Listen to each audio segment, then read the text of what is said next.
It's been 3 weeks since the government lifted the ban on live music in indoor venues.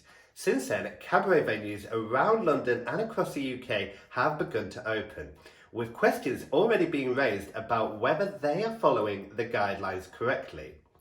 In this episode of Stage Chat, I've brought together hosts Carl Mullaney and Michael Twaits to talk about how Freedom Bar Soho and the Phoenix Arts Club are following those guidelines.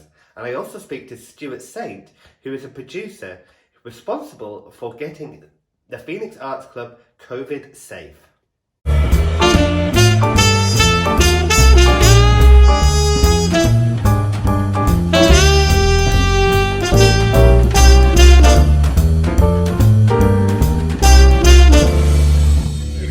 Look at that.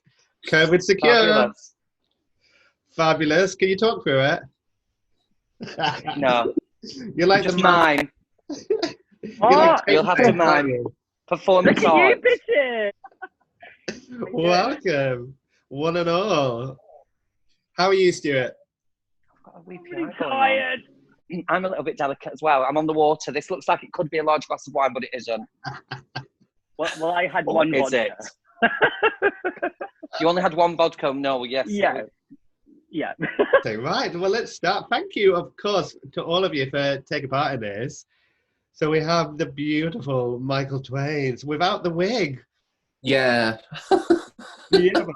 So the fabulous host of the Saturday Super Show at the Phoenix Arts Club. Mm-hmm. And then down below we have the fabulous Carl Mullaney from Kinky Cabaret at Freedom Bar Soho. Down below, am I? You're down I'm below on on top mine. I'm on top on my screen, but Oh, that's a first. yeah, we'll leave that there because it's not cocktail hour yet. And then an incredible Stuart Saint there with a cup of tea. So you've all got first-hand direct experience of setting up and running a COVID-safe cabaret show. Yes. Yes. Yes. So let's go back. So obviously, well, let's go right back. So obviously, back in March, how did it? So for you, Carl, you've been running Kinky Cabaret for nearly a decade. Yes. Despite a couple of times where you've been on holiday and you've got a guest in. Yeah. How was it for you to suddenly have this huge hiatus? I mean, obviously, I'm sure that it's. I'm having spoken to a lot of people in the industry and spoken to a lot of my friends, colleagues, stuff like that. I think that everything sort of all happened, although we sort of knew the threat was looming and this sort of impending doom. It all very quickly escalated overnight almost. So I remember the very last. I think it was around the 16th of March, which was the last Kinky Cabaret that we did, and we had the Crown, which is our drag competition before it, and there was, are we going to pull the show? Are we not going to pull the show? We had an audience there, and we decided to sort of go ahead because also I at that time I felt the responsibility of not wishing to appear cavalier, with the crisis and with what was going on. But then it all sort of happened overnight, and suddenly it was, the dramatic imposition of the lockdown that we all sort of faced, almost suddenly, it felt to me. And, it was like the rug was pulled out from under us. Now, I'll be perfectly honest, and I don't know if, my fellow Zoomers will agree with me, but for me, the first couple of months, I would say the first couple of months of the first 10 weeks felt like a sort of imposed lifestyle break. It was actually quite welcome. Obviously, there was all that worry and there was all that fear about the future and what was going to happen.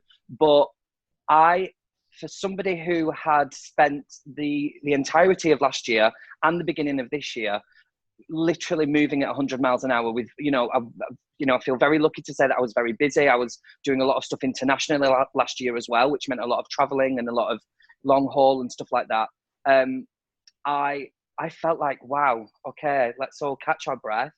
We're forced to stay at home. You don't have that as a freelancer, as I'm sure you'll agree, as a freelancer, you feel the constant pressure to be on the hustle and to be, never say no, work when you can, get the money when it's there. And to have that sort of imposed lifestyle break, as I called it, for the first 2 months, 10 weeks, I rather enjoyed. And then after that, the rot set in, and I just wanted to get back to work. So I'm sure that you maybe felt the same, Michael and Stuart. Yeah, so Michael, so we were talking about this. So you had a little hiatus when you had your son, and you weren't performing for several months. And now you were just kind of getting back in your stride. You've got the show back up and running. Yeah. And then, like Carl said, it was an imposed hiatus for you. How did that feel, going back into... It was, yeah, well, it was odd, it was weird. I mean, I'd really enjoyed having some time away on my kind of paternity leave, as it were. So it was quite nice at that point to feel I've chosen to do this. It's a nice time to reflect. Whereas actually the word imposed is spot on. Having it sort of put back on you was hard. Especially as I just felt I was finding my feet again after taking some time out, because as a freelancer, you do have that perpetual fear that if you stop working, someone else will take the job that you had. And, you know, there's that kind of joke that actors never book holidays, because as soon as you do, you will get the job that you've been waiting on. And it's that feeling for cabaret as well. But I guess everyone was in the same boat, which made it a bit easier. Yeah. Have you used to it? So you actually kept the light on. So you were doing initially online. You were doing the online bit of the Saturday Super Show with the Phoenix Arts Club. Well, good evening, Mr. Stuart Saint. Hello. We're live. Hi, We are live. How are you this evening? While these boys were having a bit of a rest, you were there. It was, well, like Carl, my last live performance was the 15th of March, which is a Sunday, because Kinky's on a Monday, isn't it? So we did the Sunday show. But I didn't have a host because she was sick, and it looked like a chest infection cold, which we all think it probably was COVID at the time, maybe, because she was like had all the symptoms, but we didn't know that's what it was then. I had like a sold out show, which ended up with 20 people in the audience because no one was coming into town. It was just so weird. And I ended up sort of hosting the show with a toilet roll as my co-host because it was funny, because no one had any loo roll. But we did it. Yeah, it was weird. And then that was it. And then we did 2 shows for the following 2 Saturdays in the Phoenix flat. So the performers turned up, but they did it digitally. And it worked really well. But then the complete lockdown happened. So like nobody was allowed to be together. So then it was nothing. So then we did this digital show online, and that was every week. So it didn't, yes, you're right, it didn't stop. And actually, I would say it was like 20 more times stressful than doing a live show, because I was in Margate, I was in London, and everything was done through emails, phone calls. And it was stressful. It's been fun doing the show and connecting with people. And I enjoyed the show, but the behind the scenes stuff, I didn't enjoy it. It wasn't fun. Where, you know, it was just, it's very weird, and getting people to do stuff and having to artistically direct them through a phone call or a video screen, going, I need you to make a video of your burlesque routine, but in your lounge, and can you do it like this? And how have you thought about that? It's weird connecting with people when you're not literally connected. It was very strange. So I didn't enjoy that process, to be honest, and that might come as a shock, but I didn't enjoy it. So going back has been good. But again, that was a whole host of work. But like Carl, I was shielding, so I completely had to stay indoors for 3 months, and treatment that I got was stopped. And so it was difficult, but I actually liked the break, because I was moving on with my life and changing how I was working. So it's given me this brilliant time to really regroup with myself and have that time to sit and think, which you don't get when you're working and gigging in London, because you're on the go.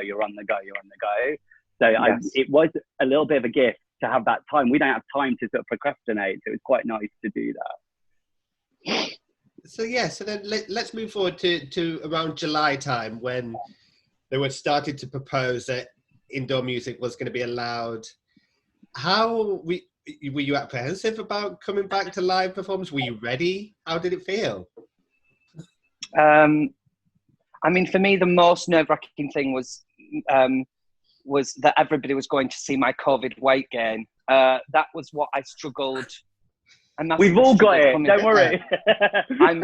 I massively struggled coming to terms with that. No, the sort of prep, again, it was a massively double-edged sword for me, because that desire to return was there, because it's my industry, it's our industry, it's what I love to do. It's been my job now for, as you said, a decade, and I was obviously very, very keen to return to work, but that sort of the apprehension and the fear that lockdown and that quarantining had given us all anyway was there, and it was magnified because not only are we as human beings, as me as Carl Mullaney, a human being nervously returning to the world, albeit public transport or being in reaching distance of another human being, which hadn't happened other than the people that I live with, obviously. Yeah. So you've got that, first of all, that feeling of, oh my God, I'm going back into the real world now. My Norma Desmond, I don't know why I'm frightened moment. But then also with the added pressure that what we are also doing is going to be on a platform where people are going to be able to criticize us, and that you, first of all, have a duty of care that you do not want and would never want to, put myself personally in danger, or any of my fellow performers, or any of my colleagues that I work with in the venues, or indeed any of the audience. So it was a massive double-edged sword. Not only are you nervous to return to work because you haven't worked for 5 months and the skills have become rusty, and the cabaret performance is like the gym. It's like going to the gym. It's the only gym I'll ever see, but it's a muscle. It's a skill that is strengthened and that is hardened because you put yourself out there.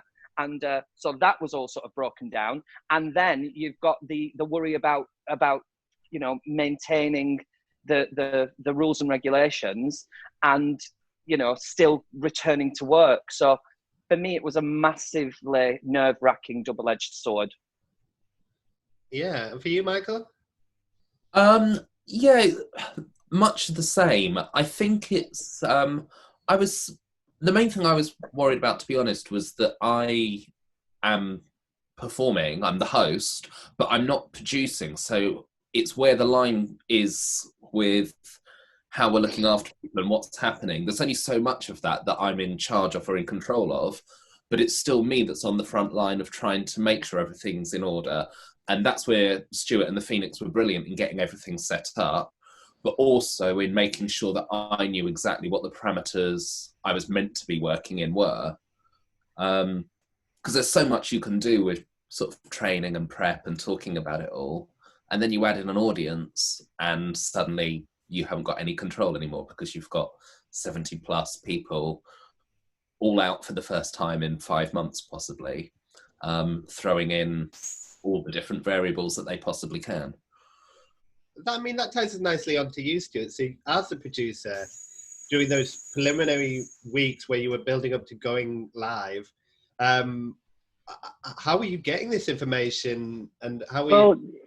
The thing is, it's like the government, the first thing was, for me, it was like, the way that things work in the Phoenix, no one sort of said to me, you need to like plan all this out to like the fine-tuned situation, but I felt like it was my responsibility to do it. It took me ages to work everything out, and we did it the long way round. It was painstaking, but I'm glad that we did. But the first thing was, there's obviously the guidance from the government, and the key word there is guidance. It's not like it must be done this way. And as Carl knows, with Freedom, the Phoenix, we're very different in our setup. All venues are completely different, how they produce their shows, present them, how they work their dressing hours, every single part of it, because of these quirky little venues, which are wonderful. But to then, how do we want to do it but follow the guidelines to keep everybody safe? And that is staff, artists, producers, tech, and audience members, So first of all, you've got the safety side of it. So that was tough, but it was like a 6-hour Zoom with my head technician, and we literally did the route of a technician for the night, of them arriving, and literally everything they would come across and what they would touch and be next to. And then we did the route of a performer, but then different style performers, because a burlesque performer needs to be handled different to a vocalist. So literally went through all problems that could arise and how we would get around it. A lot of it is like, it was contact that, is working all of that out, the safety. Once that was set up, I felt better. And then it was down to the technicians, the owners of Phoenix as well, Colin, they did a good job, and Peter Dunbar of Phoenix, of how to set up the venue. That was the other bit. And then for me, it was like conversations with Michael and the other artists, like, artistically, how do we make this work? Because we're restricted, and so is the audience. So then that became the biggest task. of how to do that. And that took a couple of weeks. And probably, I don't know if Michael would agree, but that's still ongoing because you're learning as you're going along. And after the first week, the biggest thing for me was starting talking to the artists. They were like going, so this is different. I can't do what I used to do because it doesn't work that way because the audience can't make noise. Like a burlesque artist requires an audience to cheer and scream for a pair of tights to come off, or for how do we do that? Yeah. You know? And then just like Carl was saying, discussions with artists, because I handle the artists and, you know, try and be a big supportive mechanism for them at the Phoenix and afterwards as well, was they were like, shit, I used to do 4 gigs a night. I'm doing 1 and I'm knackered. And it's like, yeah, because you've not done it for 5 months. It's like, you need to get to the gym. You need to rehearse. You need to adapt your act. You need to, you know. So I did a Zoom recently. I did it for free for artists just to say, look, everyone's concentrating on the venues, but no one's telling you anything. So here, let me tell you what you need to be prepared for, and you need to take responsibility and what you should expect from a venue. It's really important. It's huge, and I'm really glad I did it. But yeah, minefield, absolute minefield, headache. But then when we got it and did it, and I think Michael agreed, the second week of the Saturday Super Show, that week, I felt like we just nailed it as a team. And it was like, right, this is good. Because the issue being is as I think you may have seen, I think Carl might have experienced it as well, people take videos when they're out and everyone's posting. And what is on video doesn't always necessarily represent what's happening in the venue. Exactly. Let's talk about angles, but I'm sure we'll get to this in a bit. But the amount of work that people have gone into their venues, are like Carl said, nervous. We had first night nerves the first night. I've not had night nerves like that for ages in cabaret. You just me too. You whack it up, you put it down every week in, week out, day in, day out. And then literally I was on edge that first night, worried about the audience, the cast. Who's picking up the bra? How is the bra being picked up from the burlesque artist? Like literally, it was, you know, you can't throw it that far because it might hit a customer. Like all of that, but it was crazy. So I was nervous as hell, and it was a lot of work, and also it was resting on me because if it had gone wrong or endangered somebody, it was my fuck up. So I was excuse my language, but I was very, very nervous, but very excited because we've been resting on our laurels for a while. So we were all just delivering our shows. It was quite nice to be challenged. I did like that. Yeah, so let's just talk about the venues and specifically and what changes have been implemented. So obviously, Carl, can you explain the layout of Freedom? And I know because obviously I was there on Friday and Monday, and you get tested, even from the door, you get tested. Yeah. Temperature check. Your temperature check. So obviously, Freedom is not the only place that I work, but it is the place predominantly that I'm probably best known for in terms of the amount of time that I've been there. And I can also approach this from both ends because since the venue reopened just shy of 2 months ago, I have personally been there, working there on a Friday and Saturday night. The management thought it was important to have a familiar face in the venue to try and smooth the corners that were inevitably going to come along, because as Michael said, you are dealing with a set of guidelines, a set of rules and regulations, and you're also dealing with people who want to come out and have a drink to enjoy themselves after a very, very testing and turbulent time. And that presents its own unique set of problems. I've been lucky enough to work at a fantastic venue, the Clapham Grand, which has been one of the pioneers in the country of socially distant performances, having been one of the first venues with government assistance to trial how it was going to look and how it was going to work. So having worked there as well and seen how well implemented it has been in that venue, has then obviously also led me into the other places that I work, obviously predominantly being Freedom. So the changes that are in place, and this is the thing that Stuart touched upon as well, about how it is very easy for somebody to watch a 30-second or 1 minute clip on a social media site and make snap judgments about what they believe they are seeing or what they believe is going on. And I can, as probably somebody that's been in the venue the most since it opened, you know, say that you will not necessarily get that from a video. So at Freedom, here's you know the deal. We are operating at probably around 35% capacity of where we have been, or what we were allowed sort of pre-pandemic. The the rules and regulations are in place are very much the same, I should imagine, as every other hospitality venue that has reopened in this new sort of post-apocalyptic world. You know, you have to have booked a table. And in the booking process, we obviously get all of your details for the track and trace system.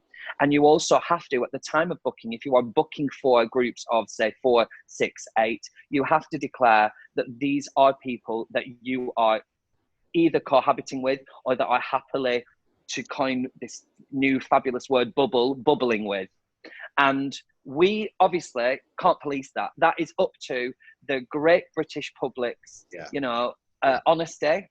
And I should hope common sense to say that if these are the people that you are happy to sit in close proximity to for the 2 or 3 hours of the show, then we have to trust that you are telling the truth and that's fact. And all of that is clearly stated at the time of booking.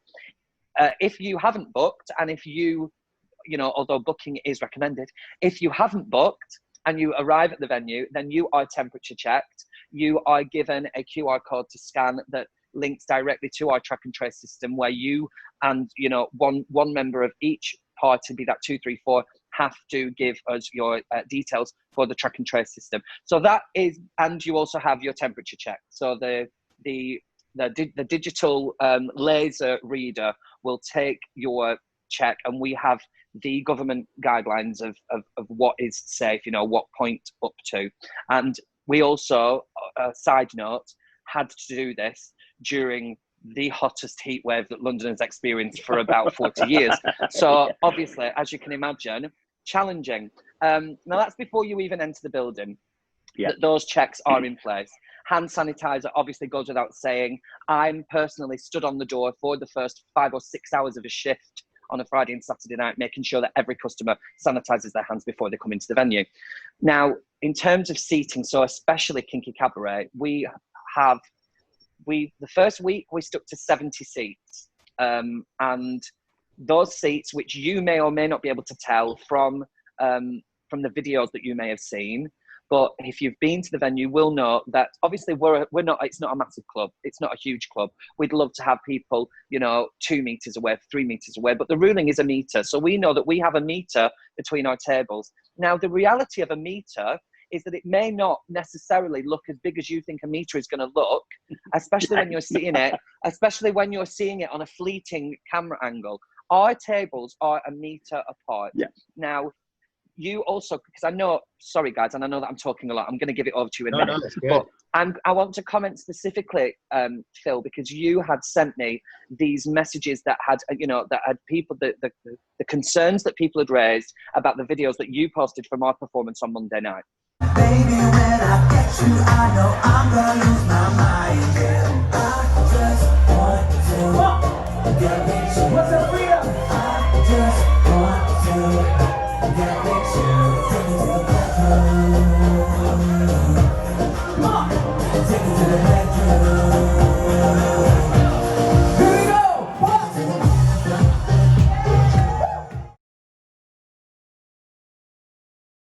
Want to get with you. Take me to the bedroom. Take me to the bedroom. I've personally sat with my colleagues, the people that I live with here, my friends, and looked at the videos and thought, right, what is it here that people are seeing that we are not seeing when we're in the venue? And, you know, I can only think that you are seeing 8 people sitting in a row. Well, those 8 people are sitting in a row that is meant for 30 people, but it's 8 people sitting in single file, and that might be 2 groups of 4 or even 1 group of 8 that have told us that they're all bubbling and cohabiting together. Yeah. So and a lot of manspreading. A lot of manspreading as well. You got a room. So can you pick up on this, Stuart? Because you've talked me through this about the guidance of sitting forward and how. Yeah. Okay. So it's really weird, but like there's these small little, like, not loopholes, but in the guidance, it's sort of it's very grey and specific, non-specific. But what it does is like it can make it to some of the general public that hasn't read the guidance. Which, by the way, anybody that's wanting to be a troll and vicious about all this, go read the guidance. It's all there for you to read, and you can see that the venues are complying with it and who's responsible for what. So it's all there, and actually it's not a difficult read. It's like a couple of pages for venues. It's so simple and straightforward, and it's very, very clear. So all these people that say, "Oh, I'm confused," it's like, go read it, then you'll understand it. And if you can't read it, I'm sure there's an audio version. Just like check it out. But there is in guidance about seating. This goes to restaurants and bars as well. It's to do. It's about face to face.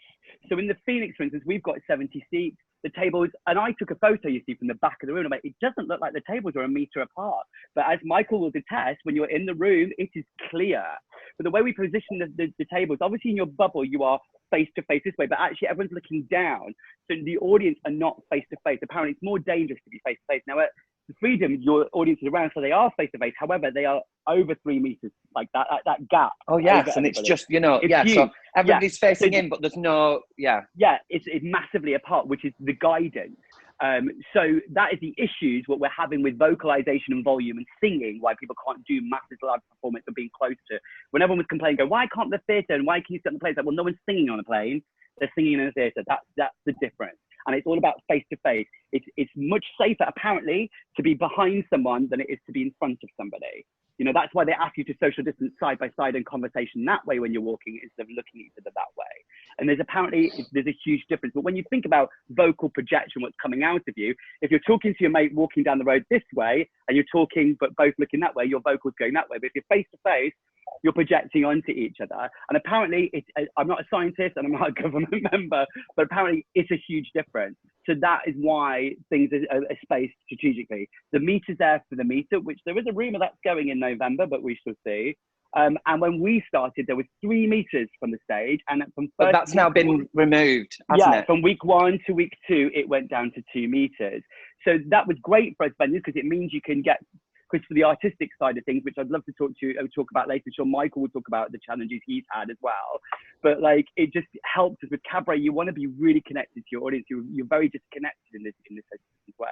But the guidance is there. There's no guidance saying that you need to wear a mask within a public space. But as Carl said, you're a human being. You have common sense. If you think, I want to be there, but I'm worried, wear a mask.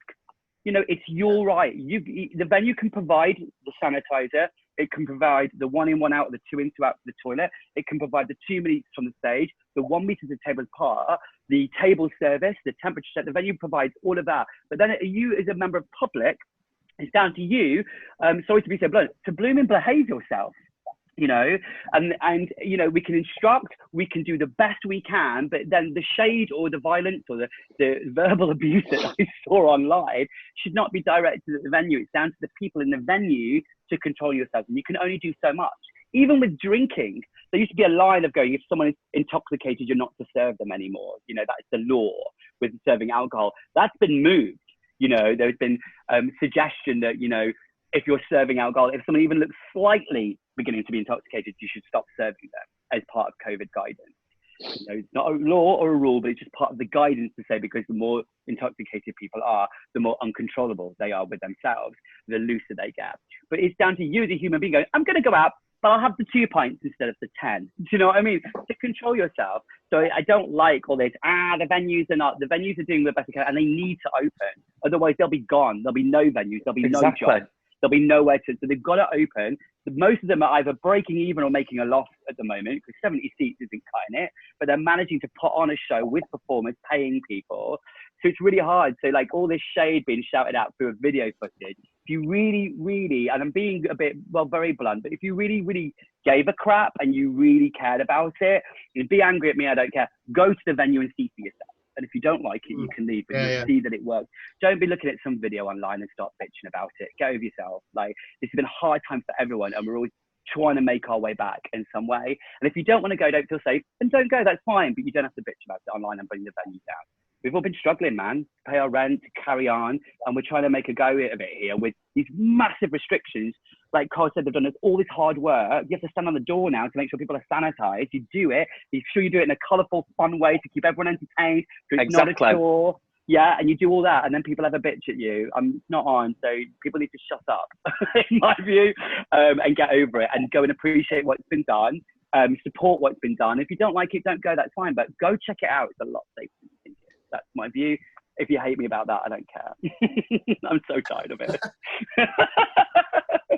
But talk to Michael about, I think even the COVID stuff is a nightmare, and we've done a really good job. I think everyone that's opened up, like Clapham Grand, Ali's done amazing.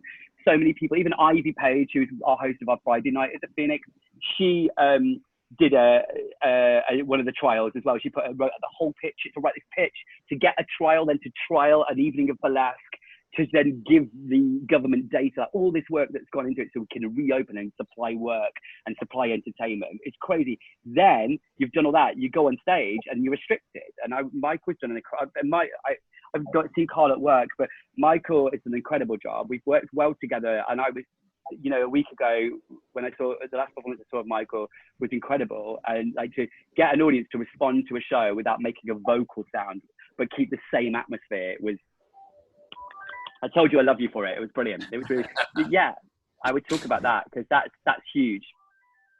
Yeah, so Michael, can you talk about this? Because as well, cause I noticed something within your act where you still go into the audience, but you don't sing at them, because it's the same as a waiter coming to your table. You can still approach a table, but like I say, on a video, it might look like you're casually walking through an audience.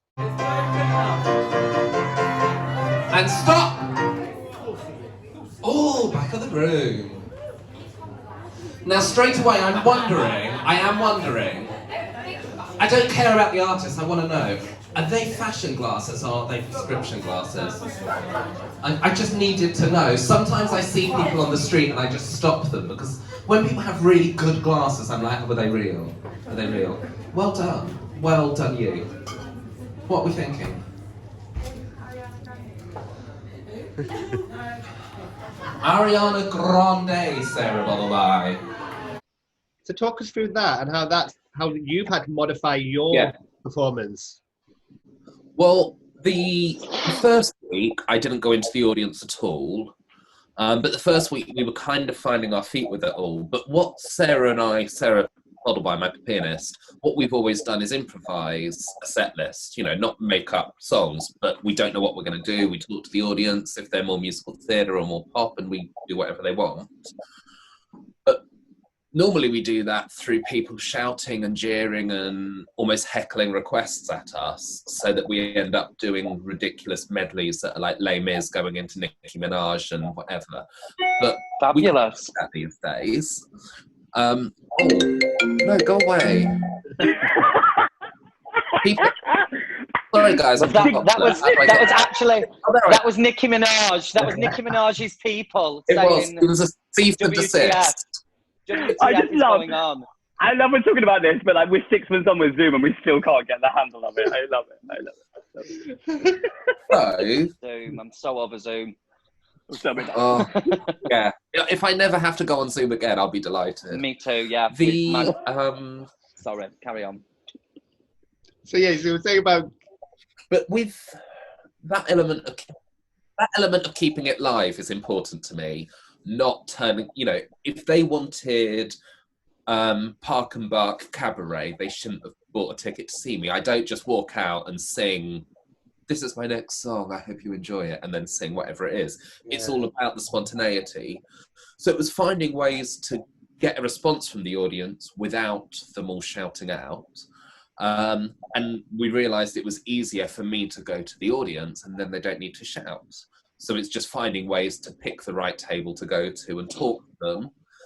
And can I add in there, sorry, but in full PPE, full drag and full PPE going into the audience, it's a sight to behold. It's hilarious. But it means, if I was, normally you, as a host, you kind of warm to the audience and you kind of, I don't want to say you touch them, but you do go into their space. Whereas now it feels quite cold and I've got to keep a distance and I can't offer the microphone when I ask them a question.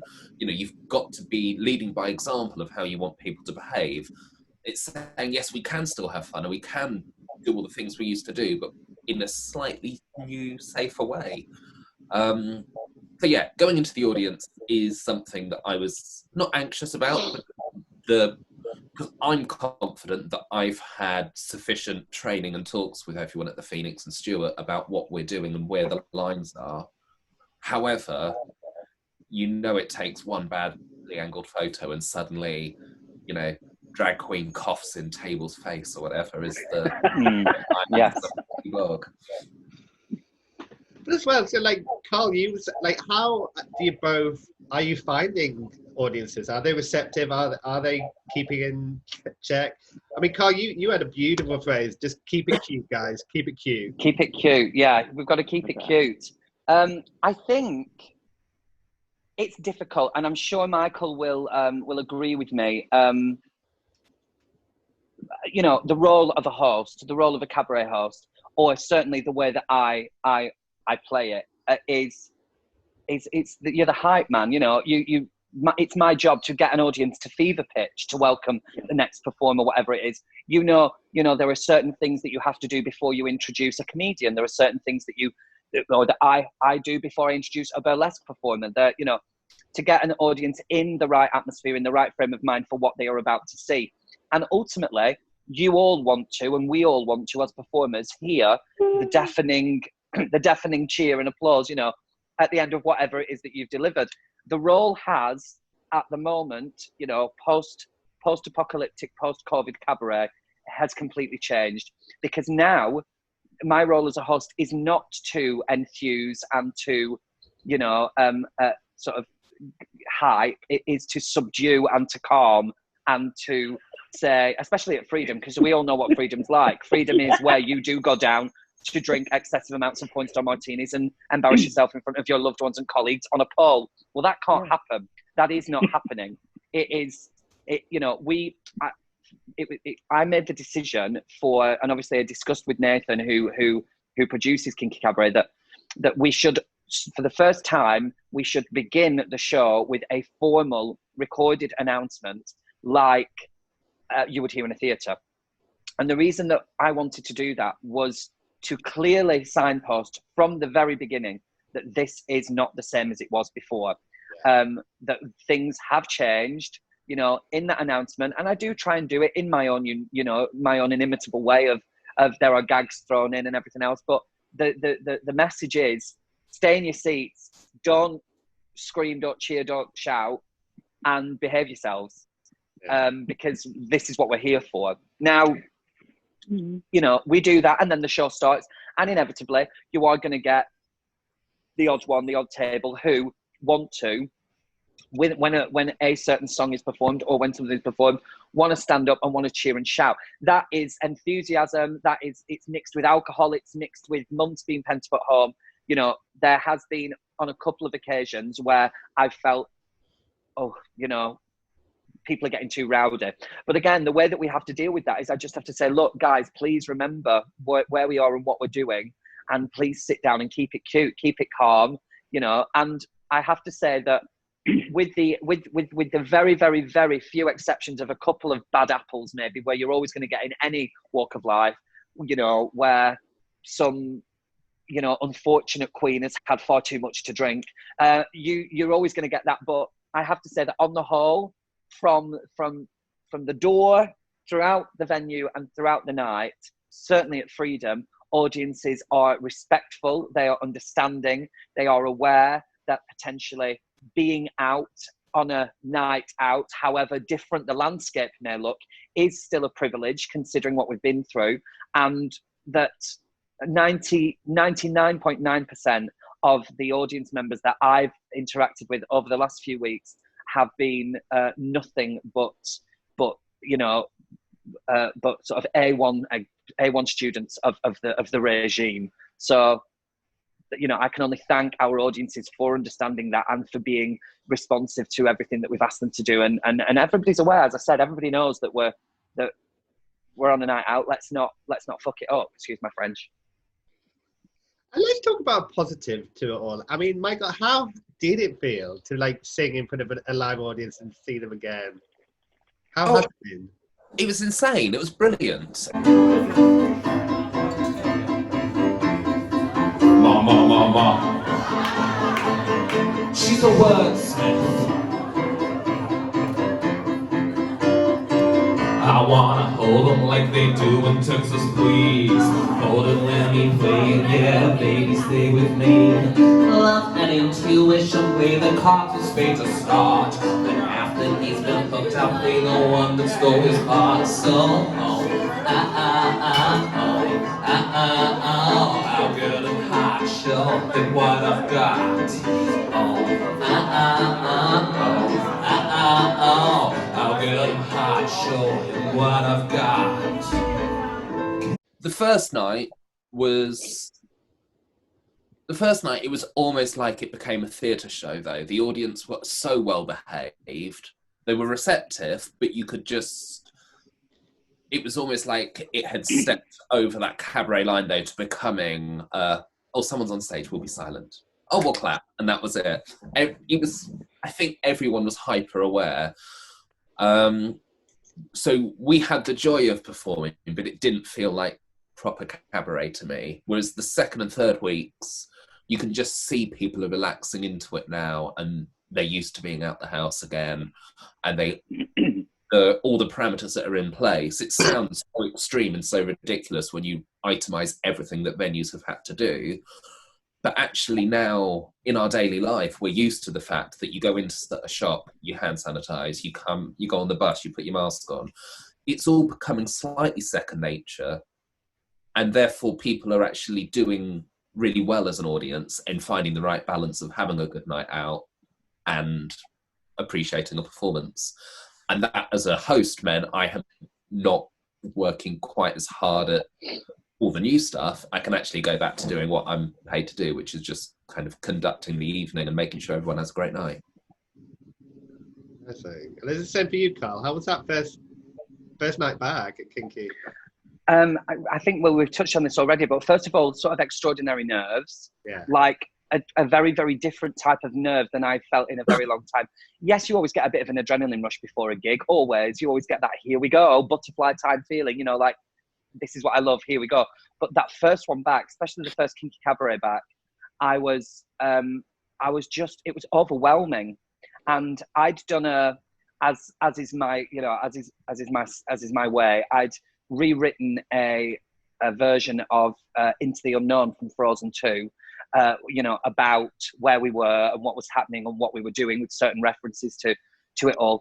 And I mean, the response was as electrifying as it could be, with polite applause and, you know, sort of muffled cheers.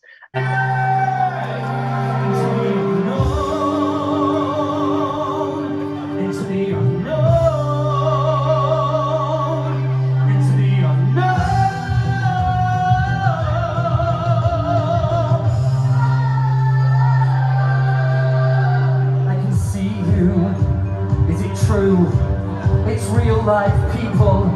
What do I do? There's 1,000 feelings racing through my head. I wish I'd done more Joe Wicks and not eaten so much bread.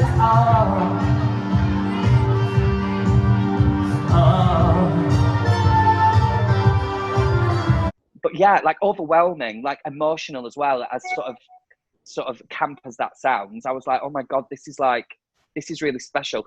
And the one thing especially that I have loved is being back in the same room as fellow performers. You know, that is one of my biggest joys of Kinky Cabaret. It's seeing people from the business, seeing people from the industry, and just reconnecting with them in the room. You know, as apart as everybody has been, it felt like a time to reconnect, because, you know, as wonderful as this media is, you know, my most hated word, Zoom, it's wonderful just to be back together again. And that feeling of community spirit, that feeling of solidarity that you only really get when you're all in the room together. So that was the biggest joy for me. And just, you know, the thrill of being back. The thrill of being back coupled with extraordinary new nerves. That's how I would describe it. Yeah, because can we also talk about this? Because you both have, as hosts, you have this kind of nurturing responsibility to the people on your bill and the people that you're looking. And you've always kind of, I've always recognised with both of you how you kind of, if you take them under your wing and you kind of bolster them if they need a help. With this, I mean, obviously you're getting used to the new normal, and week in, week out, you're getting more acclimatized to it. But obviously they're coming in every week, I expect, at a different level. So has that been Well, I challenging? mean, for me personally, I'm only being nice to them to get their free drinks tokens that they don't use. So Well, there is that, yeah. that's my only. Host 101, that is. That's really my only. I just need those tokens. Yeah, it is. Listen, the thing that I've found though, that I'm really enjoying, to speak, selfishly, is that the 3 weeks that we've been back at Kinky Cabaret, we've just had the best of the best, because nobody's busy. Everybody's available. Yeah. Everybody's around. Nobody's tired. Nobody's doing 8 shows a week. So we're just getting the creme de la creme of the West End performing at their absolute best, because everybody's sort of rested. Everybody's excited. Everybody's learnt new material or written new material. So I'm sure that the sort of fledglings will be back. But for now, I'm just enjoying that it's just the old school talent is back in the room. Yeah, I have to chip in with that. That was the same with them. It was quite nice because everyone, like you said, the creme de la creme, the people that we love, they're not all available together because everyone's so busy. So it's actually been really nice to bring these groups. So it's been a bit of a kiki and a party. It's socially distanced, of course, in the dressing room, but it's just been so nice to have those groups together.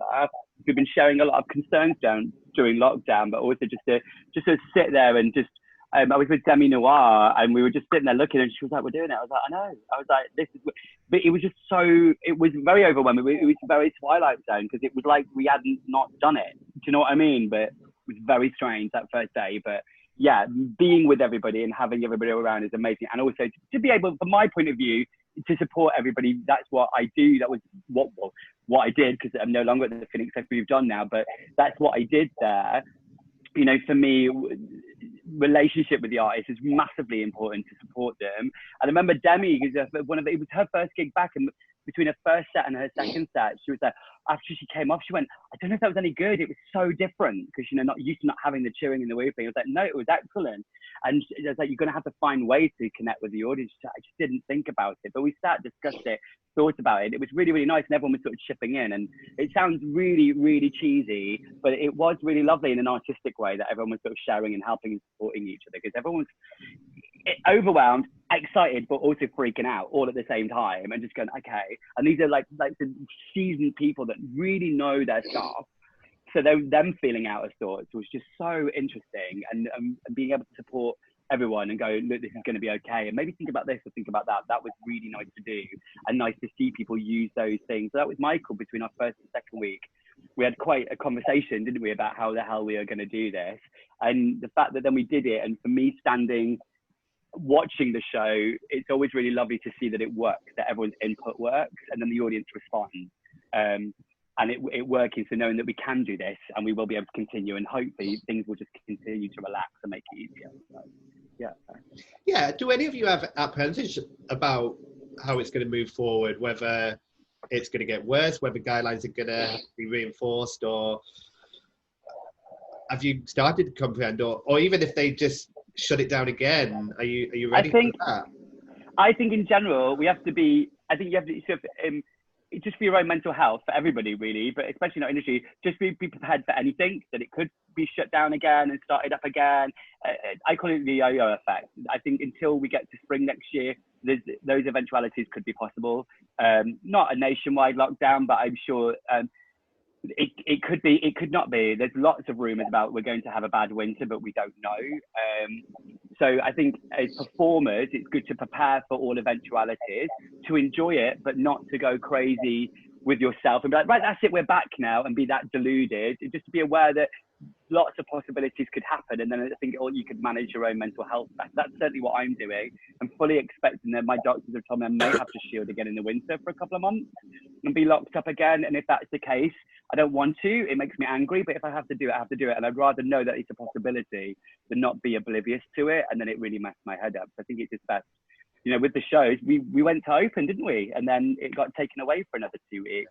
And a lot of people like got really upset, and I wasn't. They're like, "You're right." I was like, "Yeah, it's going to happen. This is going to happen a lot until you really get through it." So it's best to be aware, so you keep yourself just on a nice level and stable, so you don't, and you're prepared for anything. But also, don't not enjoy it. Like really bloody enjoy it. But just sort of go with the flow with it, and just expect that it may go away again for a bit. But that's okay. We'll get through it. I think it's the old.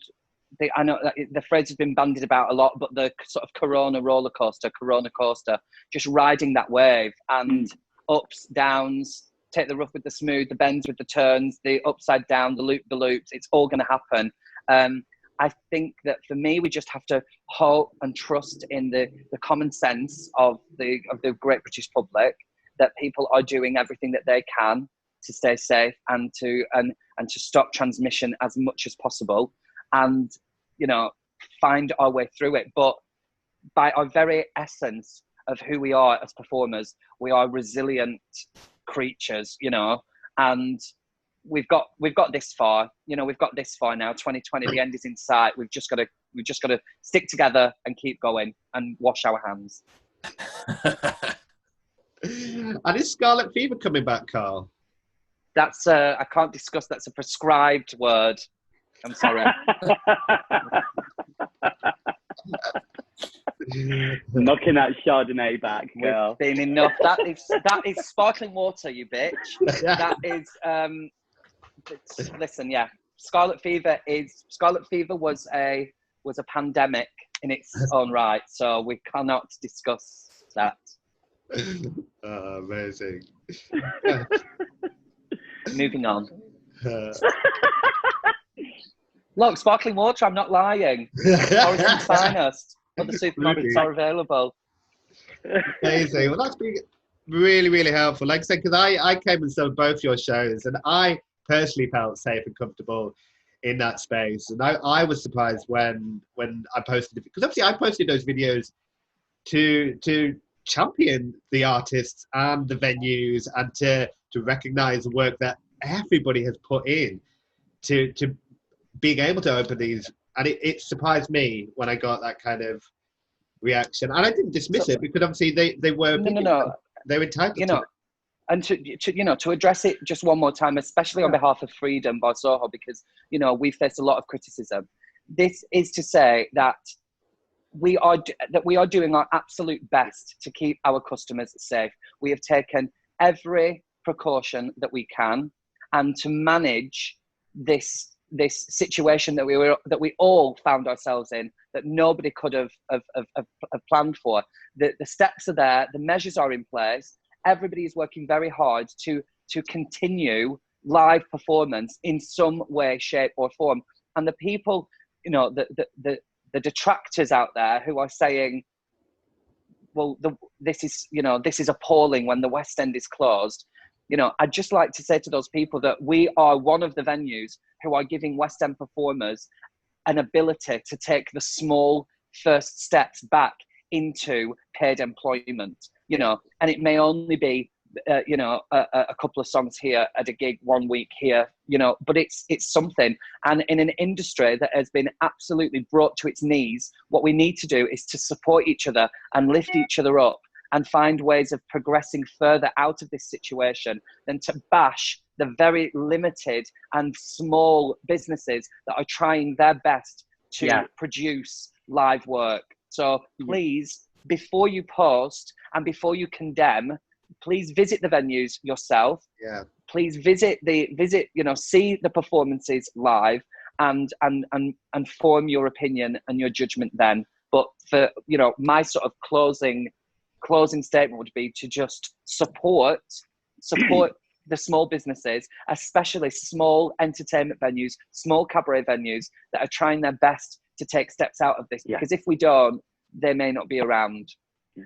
And I just want to add that, I want to reaffirm that and just say it is leading by example. And these venues, you want the West End over, the success of these venues will then encourage that then to carry on. There'll be a knock-on effect, and to really I can't get the right phrase in my head, but the venues are doing the work. Like Carl, Michael, all the performers, the people behind the scenes, the venues, the technicians, the venue owners that are taking the risks to get it open, to make it happen. It's scary for us all, but the fact that we're doing it is what will be the knock-on effect. Like you said, you're giving the work to those West End performers, to those cabaret performers. It started. Everyone's been screaming and shouting to get our industry started. Like I said, it got brought to its knees. We were forgotten about for a long time. It's now started. What do? We started to bring it down. It's like, no, we go support. Literally, we're the ones that will make it happen. And like you said, we're resilient. If it falls down, we'll rebuild it. We always have and we always will. We're the best kind of people to do that because we have to put on a show, baby. But yeah, just go, basically. It is safe. If you feel good enough, go and have a look. If you don't feel safe, you can always leave and go home. Yeah? So just really get out there and support it, because if we can't get it moving, we're the grassroots level, the rest of it won't get moving. So this is the starting block and we have to help it here, definitely. And I think it goes without saying, both Carl and Michael, you're there in the thick of it. If you didn't feel safe, you wouldn't be there, would you? So like, absolutely. Exactly. You would be the first to point out any flaws, or if any guidelines were missed. I was extraordinarily careful and kept to, the lockdown. When we were in lockdown, I went to the supermarket once a week for 10 weeks and did not go anywhere else or step outside. I was very, very, very careful. And I wouldn't be there if I didn't feel safe and if I felt that there was an issue. I will just say, I know that I've already done my closing statement, but I'm a bit like Cher. I'm allowed to to have a comeback. Do it as Cher. In the 2 months that Freedom has been operating, every single customer or party has been track and traced, and we have had no reported transmissions at all, 0. So that obviously goes to show that we are doing what we can inside the venue, and that we're trying to make sure that and that it's working. Amazing. So we wouldn't be there if we felt like we were jeopardizing anybody. So the same here. I was shielding. I'm in the high risk category, so like I was very worried about going back. And at first I didn't want to be there in the first performance, but I was like Carl, like Michael, I wanted to be with everybody. I wanted to put the show on.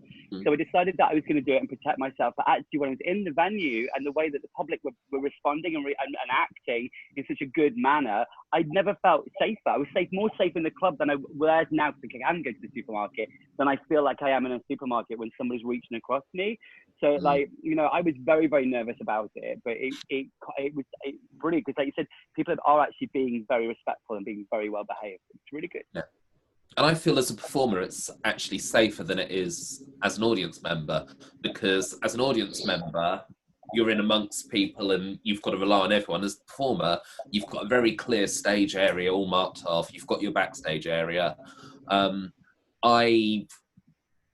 Like most performers, we're not doing the kind of meet and greet, come out and be social afterwards in the same way as we normally would. We're not posing for selfies.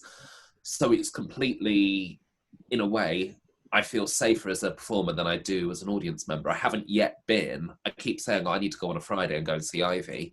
But as yet, I haven't, because I'm not going out and being that social as myself. But then for work, I go and I feel completely safe and completely ready for it. Amazing. Well, thank you very, very much for clearing all that up. It's been really, really good to, like I say, it was great just to see you back at work doing your thing, and I felt safe and I was happy to be there, and I will be back. I have to say, I saw that video of Freedom and my heart, because I don't live in London, my heart went crazy because I saw the polls, I saw you perform. I was like, I want to be in there with my Stolly, and I want to be there. It looked so much fun. It looked great. I was just like, oh, thank God it's open. Thank God we're doing it. It felt great to see it. So good. Amazing.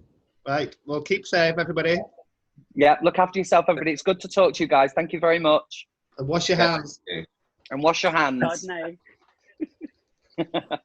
Take care. Bye. Bye.